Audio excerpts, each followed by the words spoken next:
Hello, everyone. We're here to talk to you today about Unit Number 1, the Foundations of American Democracy. And today we're talking about Topic 3, which is Government Power and Individual Rights. So we are continuing on with the two foundational documents, Federalist Number 10 and Brutus Number 1, and kind of the debate between the Federalists and the Anti-Federalists during this writing of the Constitution, right? Why the Constitution was necessary according to the Federalists and why it was dangerous according to the Anti-Federalists.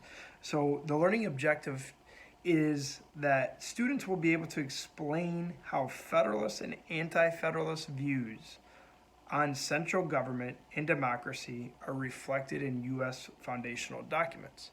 And again, today we're focusing on Federalist Number 10 and Brutus Number 1. The essential knowledge says that students will know that Madison's arguments in Federalist Number 10 focus on the superiority of a large republic in controlling the mischiefs of factions. The mischiefs of factions, right? So we're going to talk about that. Federalist Number 10 is all about factions and how a large republic is better suited to deal with these factions. Factions are inevitable yet controllable in a large republic, right? Delegating authority to elected representatives and dispersing power between the states and national government, right?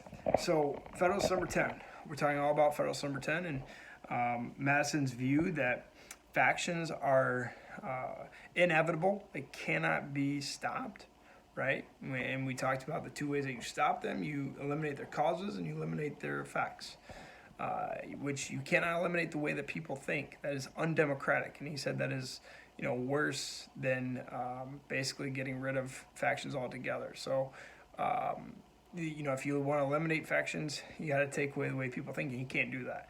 Or you eliminate people coming together and forming groups around these issues. That's also very undemocratic, according to him. So, by doing this, by creating a large republic, by allowing many groups to compete against each other, right? These various factions. You have a lot of factions, and they're going to essentially control each other. They're going to counterbalance each other, right? Delegating authority to elected representatives. So we choose our representatives, and we abide by these decisions made by our elected representatives. So, the factions can be political parties, they can be interest groups, they can be any like-minded group of people is a faction, right? But dispersing power amongst elected officials is going to eliminate the effects of factions, right? It's going to eliminate the effects that factions will have on the United States, these like-minded groups, and dispersing power between the states and national government, right? If you disperse power, this is federalism. We're going to divide power between federal and national government. It's going to eliminate the evils of factions. It's going to basically you divide all these factions up amongst various levels of government, and this is going to counterbalance the effects of factions, right? So Federalist Number 10, right? A large republic is good. It's arguing for the Constitution, right? The Federalists believed in a stronger national government, bigger national government. In this case, it was going to help control the effects of factions. The Anti-Federalists, on the other hand, right, believed that a large national government was only going to impose on people's rights, infringe on the rights of the people.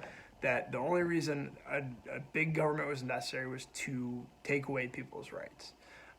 You looked at monarchies, dictatorships, right? Governments that had a lot of power often became abusive. That was kind of their motto, right? That was their belief.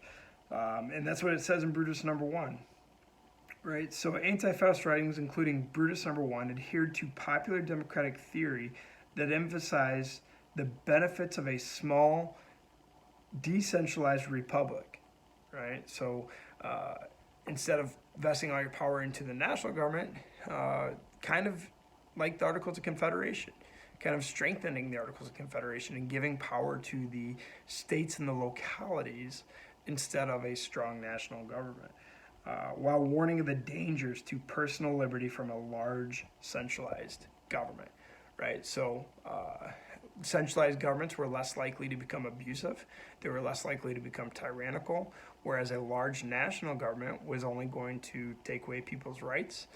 I talked about the necessity of a standing army. Why do you need a standing army in times of peace, right? The only thing a standing army is going to do is take away your rights. And then they also, in Brutus number 1, we don't know who he is. It was a pseudonym name, but we do know that they talk about the necessary and proper clause, right? That basically giving these powers to Congress to make laws at their will is going to become abusive, and the supremacy clause, right? That the national government was supreme in laws created between them and the state governments. So he talked about those two powers given to the national government and how those were going to be dangerous to the people, right?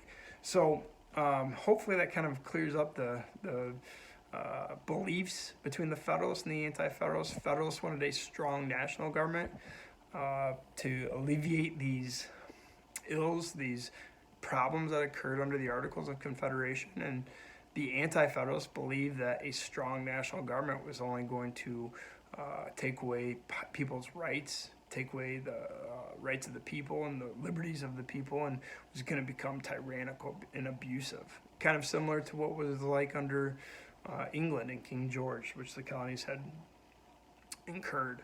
So, yeah, that's the difference between those two required documents and the Federalists and the Anti-Federalists. So, take care, y'all.